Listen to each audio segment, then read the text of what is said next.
Hey, Mark. Hey Jim, how's it going? Good. Were you on Daryl's call today? For the beginning part, yes, but I had to drop off, so I have to catch the replay. I have to send out the replay. Yeah, it was a good call. I wish we could have gotten even deeper into, some of the higher level stuff, but it's hard to do that when you have, such a broad spectrum of people on the call. Correct. This is true. So what's going on today, sir? So, Matthew, I know Matthew is on as well. So he and I, we were speaking last night after you dropped off, and he brought up a valid point that I pretty much the point was a lot of what we're doing in the meetups, especially tailor fit towards mine. I don't want to speak on behalf of the other guys. So a lot of the information seems to be going over a lot of people's head, especially for the newbies in the space. So I know your focus is to really do, you're honing in on starting small and then scaling up. But a lot of the meetups seem to be targeted towards, the grand aspect of multifamily. So Matthew brought up a point where to try to figure out how to create a niche within the GOB space that is strictly for people who are looking to get their first deal on a much smaller scale, which is whether it be a 1 to 4 family or a 5 to 10. Because we were speaking to somebody, for example, we were speaking to Janelle York, and a lot of the stuff that Matthew was explaining last night, after the call, it really went over her head. So, and you can tell by how she was receiving it, she didn't know a lot of that stuff. So I don't know, Matthew, you feel free to chime in and elaborate further. I hope I did it justice, what you explained. You're on mute, Matt.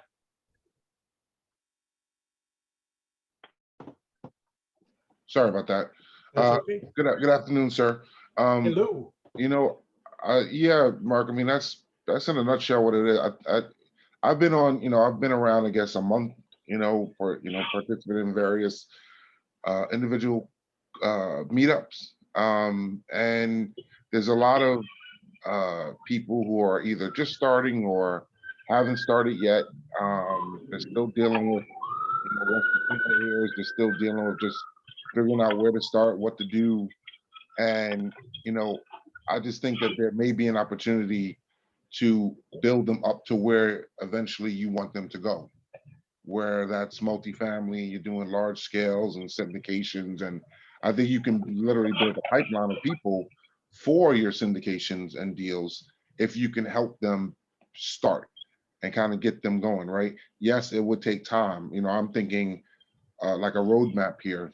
This is not something that's going to turn around in a month, but if you start it over the next couple of years, you can start to see more momentum towards syndication, people doing more deals, people doing more collaboration. I just think a lot of the stuff that I would consider rudimentary does seem to go over people's head. And I also think that experience is the greatest teacher. And the more experience that individuals can get, whether it's at the smaller scale or as they grow into the bigger scale, that can only do everyone justice. And that's really where I was coming from. I haven't, again, I don't know the whole network. I haven't been to every single meeting. I've been to Daryl's, I've been to Mark's, I've been to, I believe it's Andrew, Lawrence, that group. I think Lawrence is the closest to, looking at some of these individuals. But I think if you look at your whole network, especially with the number of people that join these calls collectively, it might be interesting if you can collaborate across those meetup leaders to bring their networks together separately from what they do now. So this is not trying to change what anybody's doing, but to give a different dynamic of building up to those more sophisticated meetups. So I couldn't agree with you more that I feel very strongly that the best path is to start small to grow big. And I advise everyone that I speak to that that's the path that they should take. But a lot of people have bigger ambitions and don't want to start there. And I'll tell you, I am a voice in the desert when it comes to apartment investing. No one else is teaching that or preaching, start small to go bigger or to go faster. They're all saying the same thing, which is it takes just as much time to underwrite, find the deal, find your partners for a 10 unit as it does a 100 unit. And so everyone that's participating in those programs or has participated in those programs, that's the indoctrination that they're coming from. And so it's very, they feel like sometimes that you're trying to squash their dreams or you're trying to hold them back. And so that's another dynamic that, that we have to deal with. But I agree with you 100% that I see at least at minimum half of the people on all of these calls, whether we're aiming at, aiming at a more sophisticated LP or whether we're aiming at a first-time investor. Either one of those calls seems to still have a similar dynamic that at least 50% of the people have not done anything yet and probably are at a much different understanding of the process and even the terminology. And so I think that there's a lot of value in what you're saying. And I think that some people, I don't know that anyone is addressing that niche head on exclusively in that fashion. I would agree that in our network, Lawrence is, really trying to stay focused on some of the fundamentals, and I think knows his audience. But as far as what Mark chooses to do with his chapter is entirely up to him. And if that's something that that he feels would be beneficial to his audience, then I would 100% support that and 100% tell him that, to go after that. And I think that if you're going to do that, it would probably be wise to try to come up with an outline or a game plan about what that looks like. And then start, trying to maybe lay out maybe a 12 week or even 6 months or even a year long programs worth of, okay, this is what I want my next 10 meetups to look like. And whether I have a guest or whether I don't have a guest is not relevant to what I want to accomplish in that meetup. So if I want meeting number one to be, I don't know, for the sake of argument, just about the benefits of being an investor or real estate investor, and I just want to start there, then I can have a discussion about that in an open format, or I can structure a very, a Q&A back and forth where I've already got that stuff laid out, or I could bring on a guest that I think would highlight that particular piece and really make sure that I have a discussion with them ahead of time to say, I want to focus just on this issue tonight. I don't want to, get off track and start discussing, deeper things. Yeah, I See, mean, go ahead, Mark. I'm sorry. Go ahead, No, man. please, go ahead. No, my thing is, I definitely agree, and I'm always up for the challenge because I know I'm in that space as well. So I'm looking to get my first deal done, and I'm not opposed to, I know we sat down on multiple occasions and we've outlined what I should do and to start small, which I'm not opposed to. And so everything has been said across the board. I totally in agreement with, but I definitely don't want to sort of dissolve what I've already started with this chapter that I've created, this platform. So I want to keep it, as is and gear it towards trying to find investors who are looking to passively invest. But I also want to I sort of want to create like a branch within that chapter that is just strictly tailor fitted for what we're discussing here. So I know it is going to be a challenge, and for me, as far as time constraints and so forth, but I'm always up for the challenge. I don't like to back away from a challenge. Now it's really, like you said, putting an outline together and really tailor fitting the outline for this niche. I'm not the brightest in the room, and I live by the mantra, go as far as you can go. When you get to that destination, you'll figure the rest out. So I definitely like to, get as much help as I can get to that first step, and then figure the rest out along the way. Which is why I sort of initiated this call with you gentlemen. So I would be up for a challenge of a collaborative outline. If you guys want to start like a Google Doc where each one of us can go in and add something to it whenever it comes to our mind, and just start creating an outline of what that might look like. And the good thing about collaborating on it with multiple people is if I put something in that seems to be jumping too far ahead, or if one of us put something in and we feel like there was 3 other steps that you need to know before you can get there, then we can bounce those things off of each other and hopefully come up with a much better outline or game plan than any one of us would come up with by ourselves. Understood. Okay.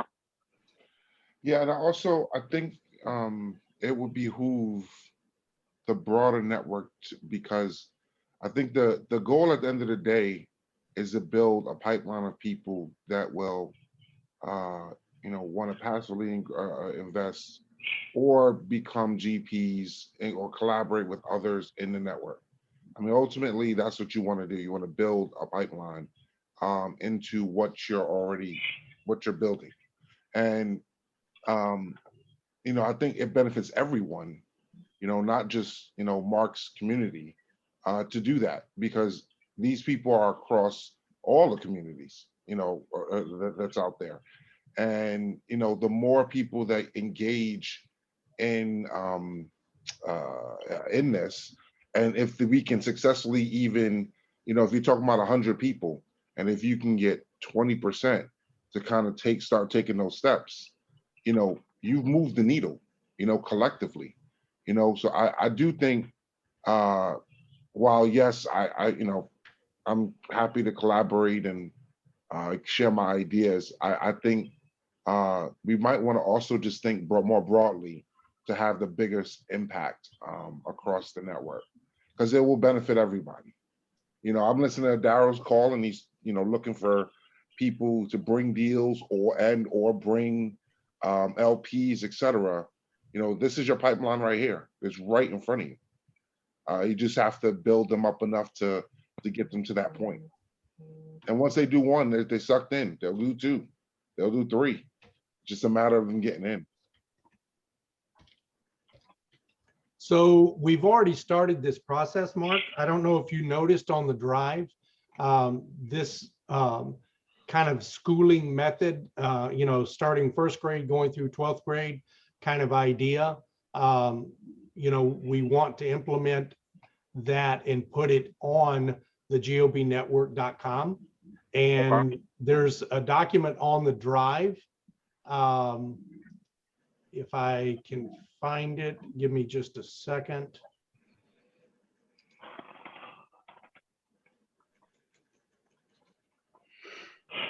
Excuse me.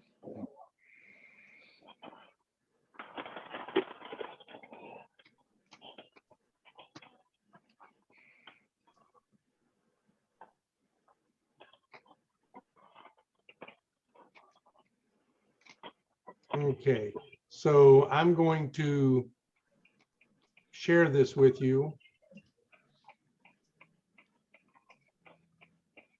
So we could basically take this and just start building out on it, because it's something that Dion started, and I've been trying to add stuff to it as I can, but it's something that we need to get. And I would say, Mark, if this is something you're interested in, post this on the Slack channel and say, guys, I just found this. I don't know if you're aware of it. This is something that I'm excited about. I think we all should be trying to contribute to and drive this model, because the reality is everyone has to start somewhere, and we need to have the full spectrum of education available to you wherever you are at this point in time. And we can't do that without creating some structure around it. Let's see here, copy link.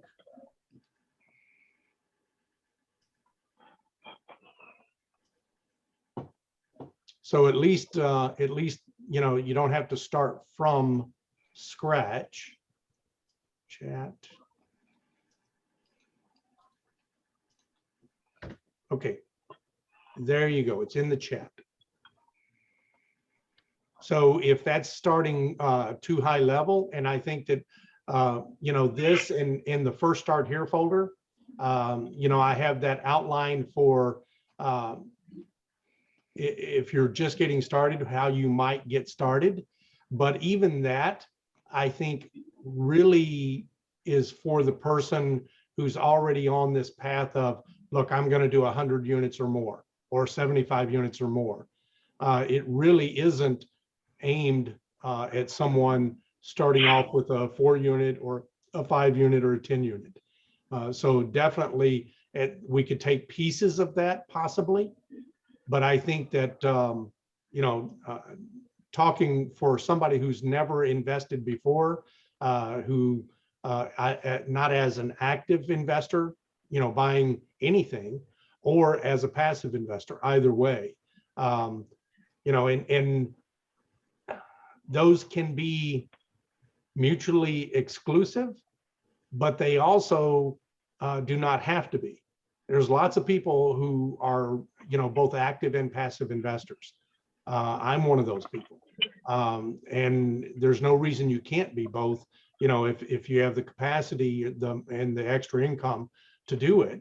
But I also think that one of my beliefs are,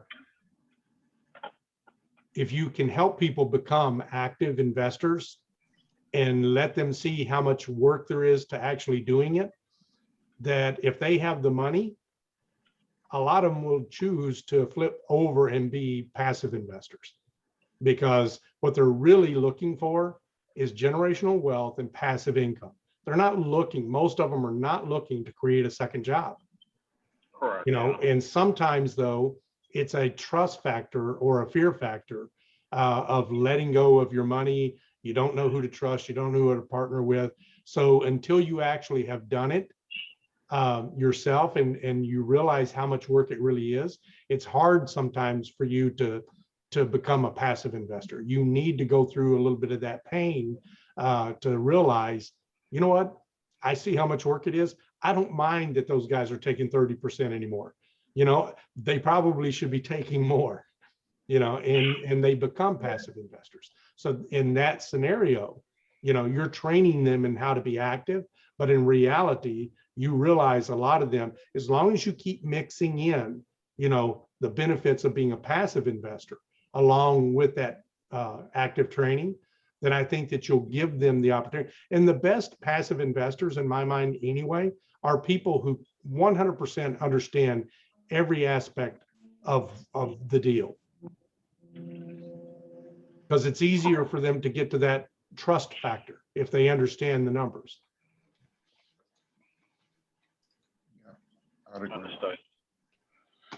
Yeah, I think I'm looking at this outline. Yeah, I think it's not, this wouldn't be about syndication. It just would be more investing. And to your point, get people to start themselves and move. That's actually a great idea. Get them to start themselves and move into being passive, start active, move towards passive. You know, especially once they get to the larger scale, because like you said, nobody, I'm probably one of the anomalies of people that didn't mind having a second full-time job. But I'm I not the agree. norm. I'm not the norm, not at all. Yeah.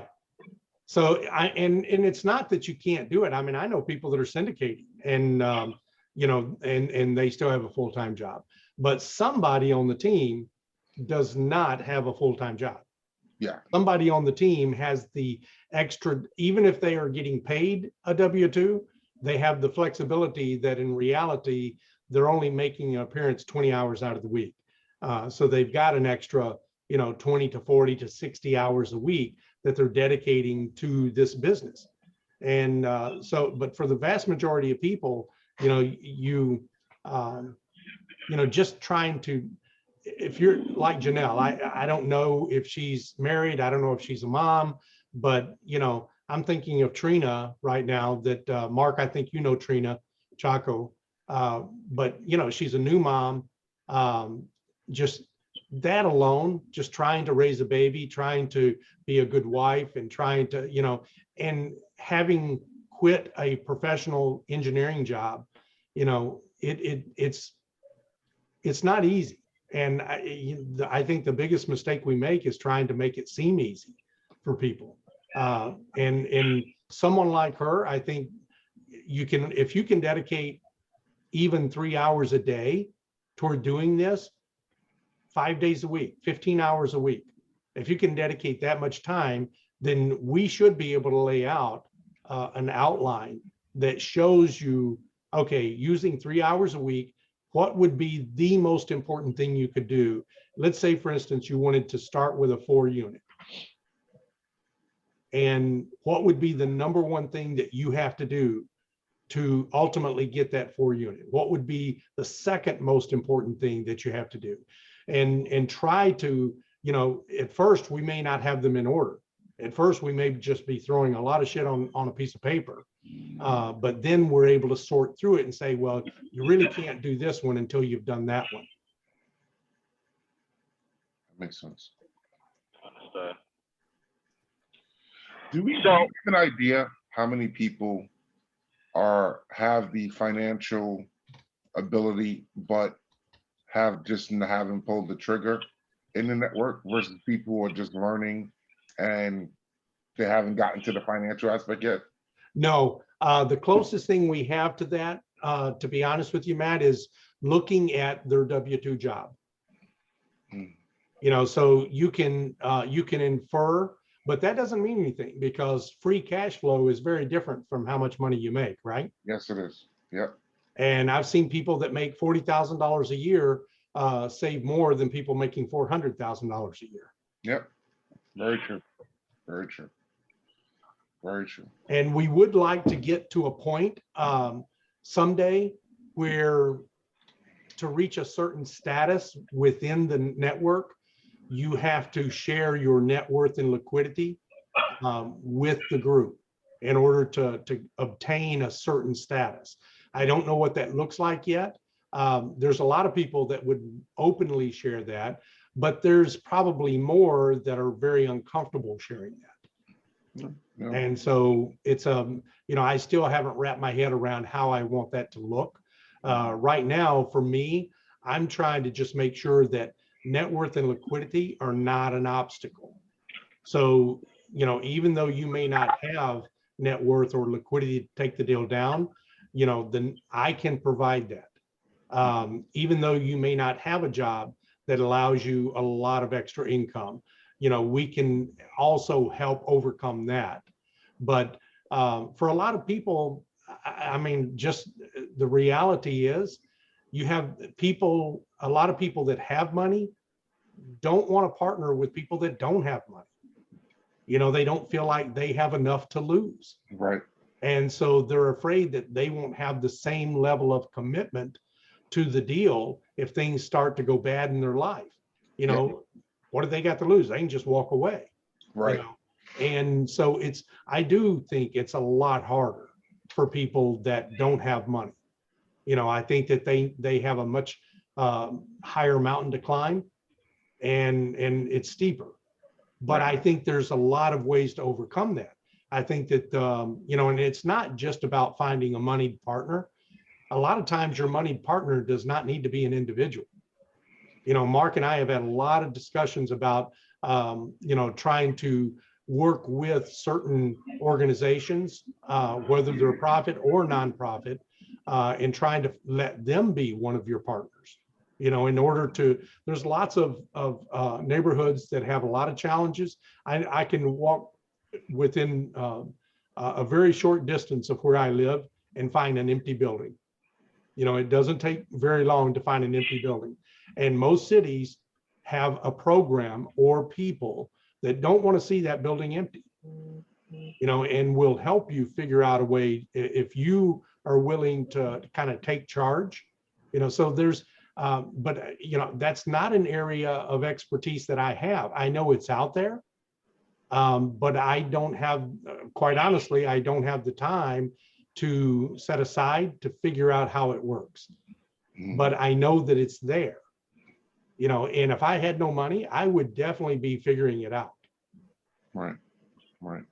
I mean, if you think about private equity, right? I mean, that's what they do, right? They get companies, organizations to invest in a pool, and then that pool is used to execute whatever plan for purchases, et cetera, to generate revenue. So yeah, that's what you're talking about here.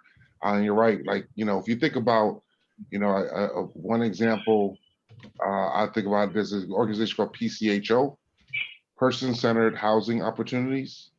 And their job essentially is to help service those who are disabled, those who may be homeless or have been homeless, or those who are out of incarceration, various things, right? And their job is to help put them into, help them build a normal way of living.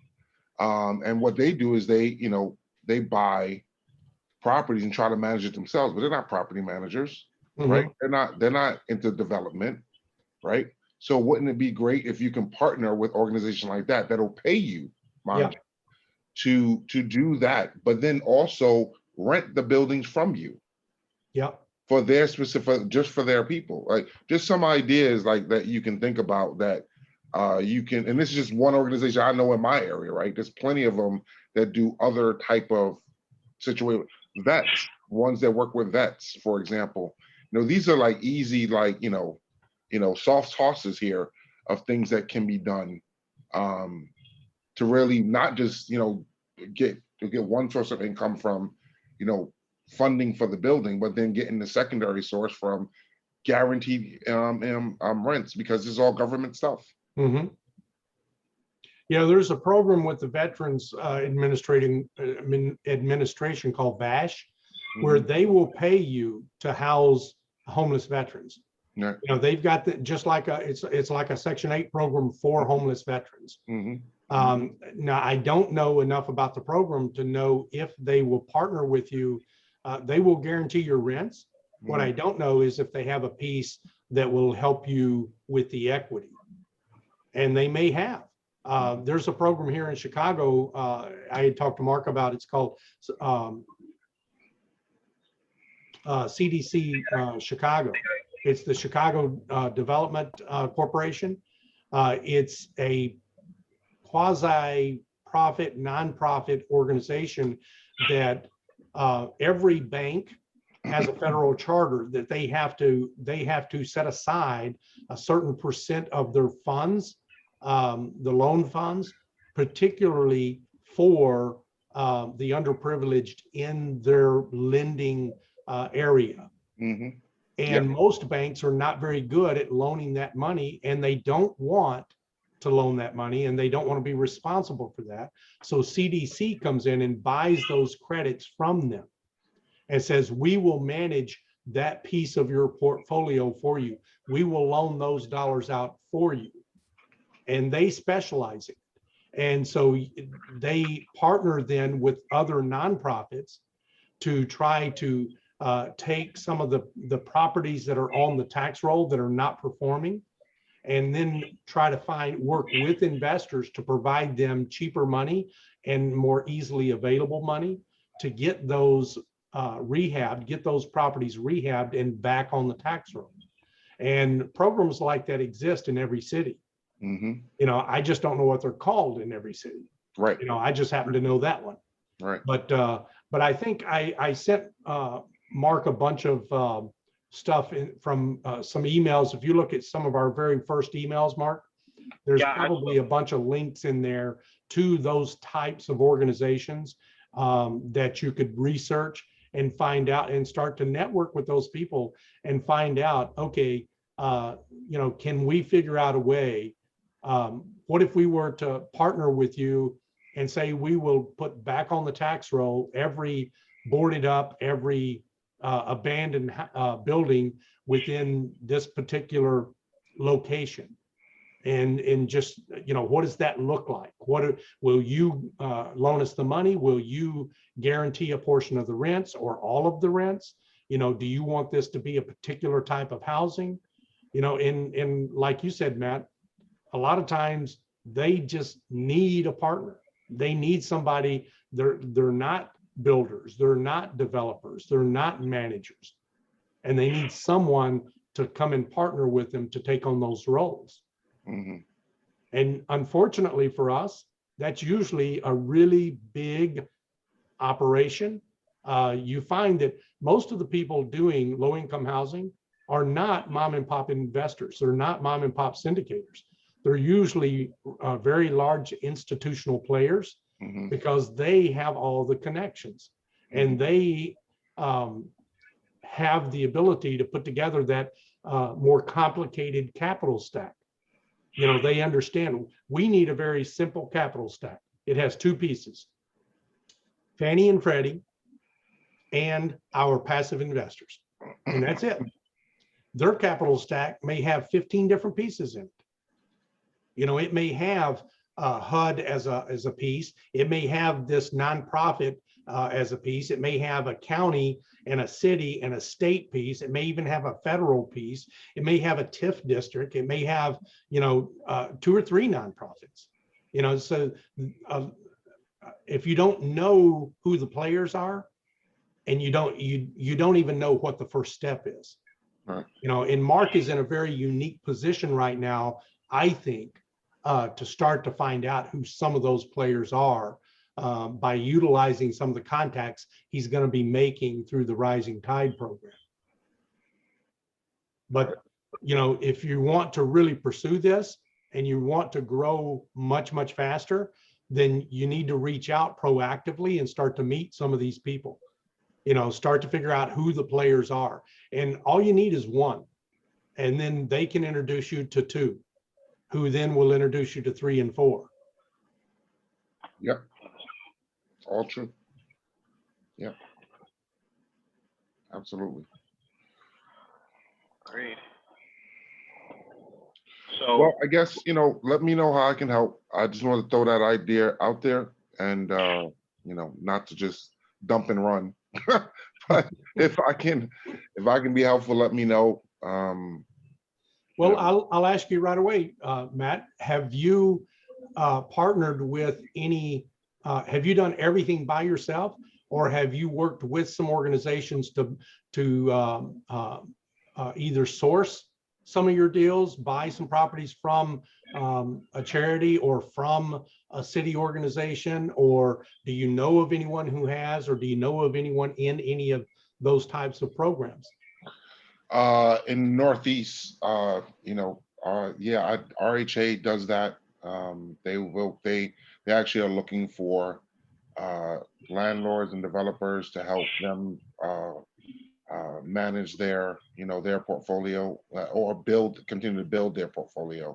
RHA is like Section 8, you know, same kind of same term out there. You know, like I mentioned, PCHO, I actually partner with them. I have a building that basically has their people in it. You know, but in terms of sourcing the building, I had the building. I just classified it for them. So a lot of what I've done has been self-directed. I have, I started myself, and a bunch of my college friends wanted to be involved. To your point, be passive. They have Yeah. full-time jobs, working for big corporations, working too many hours. They just wanted to get into real estate, and the trust was easy, because they clearly, they know me. Right. I have a pretty big network, so it wasn't hard for me to find. Once I've figured that out, that people are interested in doing this, I just create the structure to allow people to do that. Yeah. The difference between, I think, what I do, the way I do it, and how you can classify syndication is there's no LPs and GPs, right? There's just simply, I'm a managing partner, the alpha, the omega, and you guys get K1s. Yeah. Your financials are K1s. Yeah. You got a 5-year hold period. After that, take out when you want. But the good thing has been that, I've been doing this now almost 15 years, and I've had one person take out. All they do is let their money grow, over time. I am the largest investor. That was my mandate for myself. One of the things, again, that's the other part, I think, that to your point about people having money, being comfortable with people that have money, when they see you putting up and you won't take more than what you're putting in, that builds a level of trust that, you can't overvalue that. So I think that's the slight differences between what I do, or the way I structure Mhm. mine, compared to what, you guys do. And Yeah, mine's and not by property. It's a portfolio. Yeah. Other piece. Yeah. And, that goes back to, what I said earlier, if you don't have money and you still want to do this, and I think that's the largest crowd out there, are the people that don't have money and are looking at this as a way to, how can I create money? I think the easiest way to do that, in my mind, is to start to find some of these partners, these nonprofit partners, these Section 8 partners, these city, county partners that need help. You built it by the seat of your pants and your hard work, but I think there's I think that's honestly, it's a different learning path. And it's not one that there's a lot of available information about how to do it. You can find 1,000 books, podcasts, YouTube channels about how to buy, single family, how to do fix and flip, how to JV on deals, how to put together TIC structures, limited partnerships. But you start talking about how to do low income housing and the different pieces to that, and it's almost impossible to find information. And that's why I say, I think if I were doing it, I laid out how I would do it. I would just start, if I could just find one person. So you already have someone at the, what was it, POHC or PCHO, yeah. PCHO? Yeah. I would reach out to the person I know best there and say, look, I need introductions. I want to start making a difference in these neighborhoods and in these types of properties. And I need capital partners, and I also need properties. So who should I know in the space? Who can you introduce me to? And just start working that network, and until you find the right people. Right. There was a program here in Chicago a few years ago. They would loan you the money for an empty building, and there was interest only due on the loan for, I think, the first 5 years. But the first payment was not due for 12 months. So they gave you a loan, they gave you the money in your hand to go buy the property and the rehab money to rehab the property, and you did not owe them a dime for the first year. Right. And so it gave you a year to gut that property, put it back online, get it rented. And as soon as you've got rental income coming in, now you've got the money to start making the payments. Right. Now, does that still exist? I don't know. Does it exist in the Northeast? I don't know. But if you put me on a mat and say, Jim, I'm live or die, you've got to guess it is or it is not available. I would guess it is. I just don't know who it is. I don't know where it is. But those are the kind of things that cities and county governments and state governments need to try to lift these homes out of disrepair and put them back on the tax roll. And it's just one thing that we can do as people interested in real estate. Not only is it a good thing for us to do, I think it's a good thing for the neighborhoods. It's a good thing for the people that we're helping create a housing product for, but it's also a way for us to grow, when we don't have money. We've got a good heart, a good desire. We've got education. We know a lot about real estate. We just need to find some capital partners to work with. And, and if you don't have a great network to go to, I grew up in foster homes and orphanages. I did not know anybody with money. I did not have college buddies. I didn't know anybody who went to college. So it would be very difficult for me to find money in my network. All right. So you need to develop that network. This is just one way of doing it. Right. No, that's true. I do think that there's opportunities like that because, I mean, again, not trying to be political, but if you think about the political landscape, Democrats that's more of a Democratic line of thinking in terms of just the social services that help support the communities more so than Republicans. So if you think about those areas that are highly Democratic, you're going to find a lot of those more of those type of programs than you would in Republican areas, right? So, you can really break this down to like counties, cities, zip codes of people who have to do things in certain areas and they get funded to do these type of things. There's plenty of organizations, like you said, it's just a matter of finding them, but Yeah. It does get political and that's something that you also got to consider because now you're dealing with politics with city councils and you're dealing because somebody has to approve you, right? You have Yeah. to be vetted, right? There's going to be a process to that. So that's just something also to consider as you think about that aspect. Playing the politics, whether it's within a organization, profit or not for profit, or with a city or a county. Yeah, that boils down to giving them what they want. Yeah. Whether they're Republican or Democrat, Yeah. they all have an agenda. Yeah. And you just need to find out what that agenda is Yeah. and figure out what you want to do. How can you reposition it so that it gives them what they want? Can you give them the right photo op? Can you give them the right backstory? Can you give them, a plaque to hang on their wall? Whatever it is they need from you. Maybe it's a Republican that is really passionate about VAs, about disabled veterans, and you can put a big flagpole and a big plaque on the front of the building, thanking him and his participation. And without his help, you couldn't have got this done, and trust me, he'll find a lot of money for you. Maybe it looks different. Maybe it's not a nonprofit. Maybe it's a TIF district money. Maybe it's a historical preservation money. Democrats will do it differently than Republicans, but they both have the money and they need to spend the money. They'll call it something different and they'll get it from a different place, but the monies will be there, but you don't know where it is until you can make the right connections and somebody can tell you, hey, here's the buckets that you got to go pull out. Yep. All right, Mark, you got a lot of work to do. Yeah, I will start Googling a lot of this stuff and compiling the list and sharing it across the board. Well, like I said, Mark, I would go back to those early 3 or 4 emails you and I had. A lot of that information is already there. You just need to pull on that string, and just keep pulling the string no matter where it goes.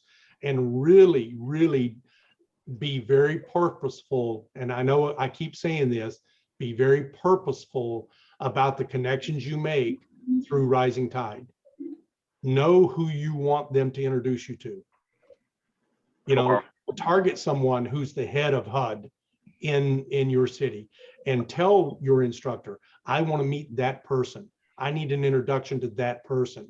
And I want that person to tell me how I, as a real estate investor, can add value to them and their programs. What does that look like? How do I make that happen? You know, if I come in and you know,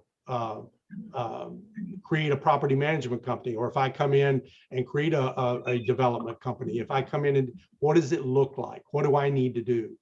And they can introduce you to the movers and shakers in those industries. And they also should be introducing you to, you know, tell them, you know, who do you know in equity and debt?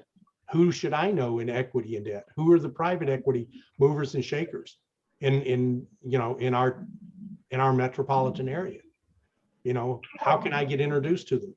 You know, that is one of the keystones to their pitch is we will make these introductions. We will build your network, the network you require to be a successful business person. And one of the things that I would say is don't use the word real estate investor.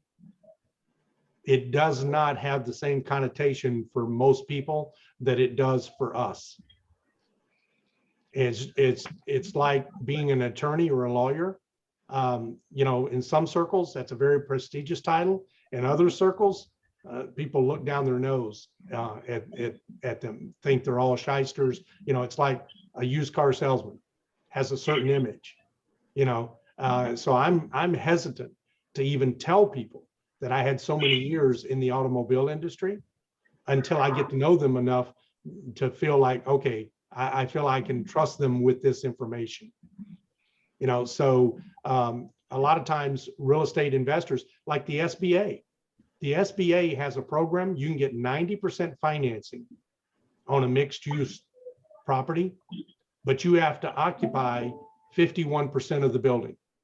So if you've got a 7-unit apartment building with one ground floor commercial piece, the square footage of that commercial piece has to be at least 51%. So you might have one big commercial space and 5 apartments above you. And those 5 apartments might be enough to pay the mortgage. And SBA right now has a program where they'll loan you 90% of the money to buy that. But you're going to need to look like a business, and they will not loan to real estate investors. And there's a lot of loans out there that will not loan to real estate investors. So I would structure my company in such a way that I don't look like a real estate investor, even though that's what I am. So I have 2 companies. You know, I have LMP Asset Management and the LMP Real Estate Partners. LMP Real Estate Partners is actually the investor. LMP Asset Management is an asset manager.